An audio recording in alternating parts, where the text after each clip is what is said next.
ትክክለኛ እናውራ ከተባለ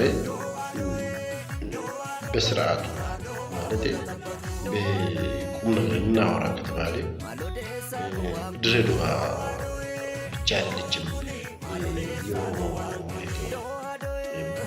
በሕገ መንግስቱ ጅግጅጋ የማን ነው? በሕገ መንግስቱ ጊዜ የማን ነበረ?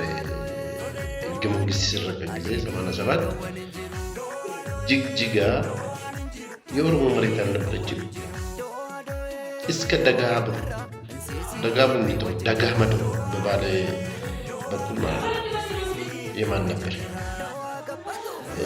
እንሂድ ወደ ፊልቱ ወደ ነገሌ ቦረና ፊልቱ የሚባለው ከነገሌ ቦረና 100 ኪሎ ሜትር ከፊልቱ ይታወቃል። ዶሎ የማን ነው? የኦሮሞ አይደለም። ገናሌ ወንዝ የሚከልለው የማንን ነው? ከኦሮሞ ከነገሌ ቦረና ተነስቷል እንደ የሚከልለው።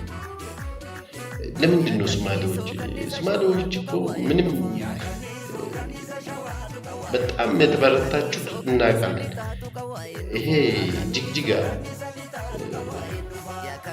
የራሳቸውን ክልል ስታደርጉ ነው የኦሮሞ ከተማ ወስዳችሁ ወደ ራሳችሁ ወስዳችሁ ካጠቃልላችሁ በኋላ ድሬዳዋ ተጠየቃችሁ። ግልጽ ነው፣ ምንም አጠያየቅም። ስለዚህ አሁን ድሬዳዋ ላይ በ2 ሚሊዮን የሚቆጠር 2 ሚሊዮን ዓመት የሚቆጠር እንትን አለ ወዳ።